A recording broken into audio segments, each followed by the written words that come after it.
I remember being in Eilat, Israel. It's at the southernmost tip of Israel, right by the Egyptian border. And we went to this place where the Eilat stone is made. It's the only place in the world where they make the Eilat stone. You can go look it up, Eilat, the Eilat stone. And it's beautiful, beautiful stone that people use in necklaces and jewelry and stuff. And this man's father was the one who had mined it, and he's now doing the job.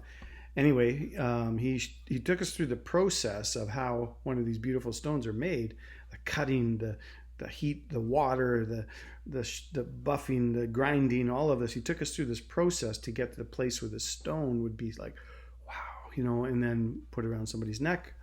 But it had to go through the crucible of suffering, so to speak, or of the grind, the crush. So here Peter's talking about this in a similar way, and he says this: "In this you rejoice." In this, that's the living hope that we talked about yesterday.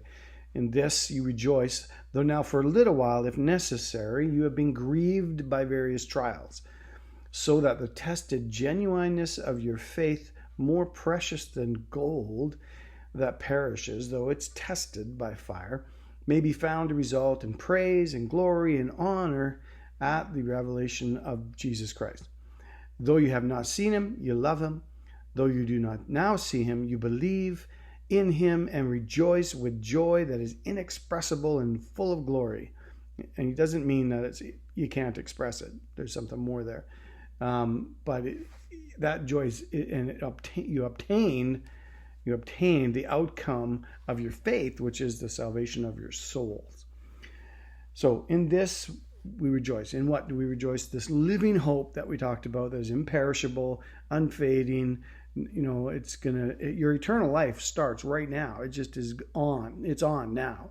You will never see death. You will never taste death. You believe in Jesus Christ. He said, "You believe in me, though he die, yet shall he live, and he who believes in me shall never taste death." It's like from this life to the next, new address. That it just changes, but eternal life begins right now. And for that joy we rejoice in this word.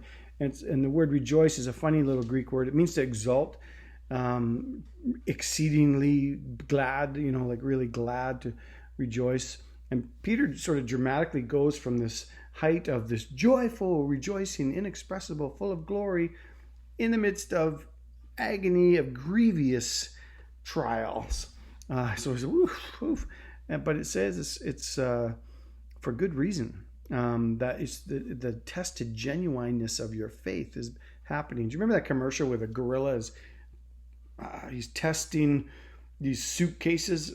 Just the tip of my brain, I can't think of what the suitcase name is. It's right there. Somebody could tell me. But anyway, it's this gorilla pounding on the suitcase to test it and throwing it across his cage to test it. It's like our faith is tested through the crucible of this life. But it's found to be genuine. And it says we're full of this joy that is inexpressible. That doesn't mean we can't express it. The Greek word there just means that there are no words really to adequately express our joy. And the joy is not mere happiness. It's not based on happenings. It's not happy thoughts and, positive thinking. Joy is not positive thinking and happy thoughts. It's deep inner conviction that God is in control, and therefore I've got hope, and therefore we can survive. We can go through this. And if I die, I die, kind of thing. Jesus himself said that, he didn't say this, but he went through for the joy set before him, endured the cross. So, you endure because of the joy set before you. It really works. And it's not your joy. It's not your little happy thoughts. It is the joy of the Lord's joy in you, his delight in you, his life living in you, through you. That's how you endure. That's how it works. It literally does work. The joy set before us, we can endure the crucible.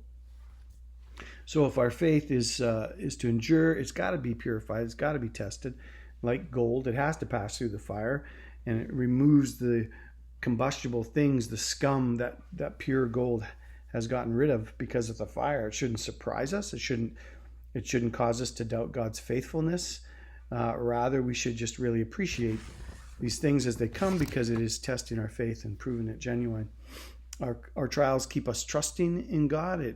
It burns away that self-confidence and puts God confidence in.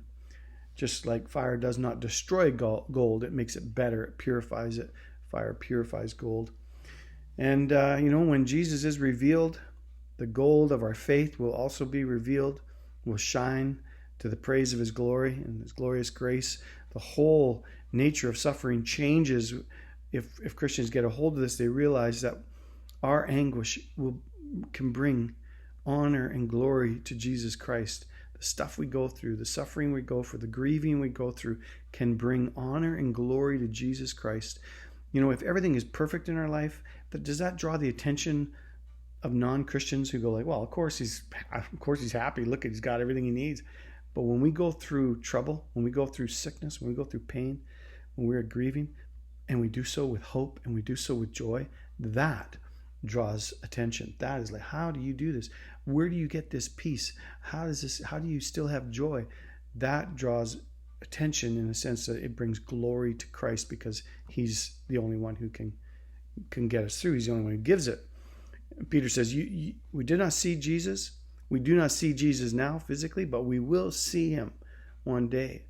And that day is coming soon when Jesus is revealed, and the day our goal of our faith is going to be realized. Our eyes will behold the one we've trusted in. We've given all the trials we've been through, all the sacrifices we've ever made for him, all the suffering. It will be like a distant memory that will bring him glory, and it will all disappear in a sense. Our pain will be replaced by his promises.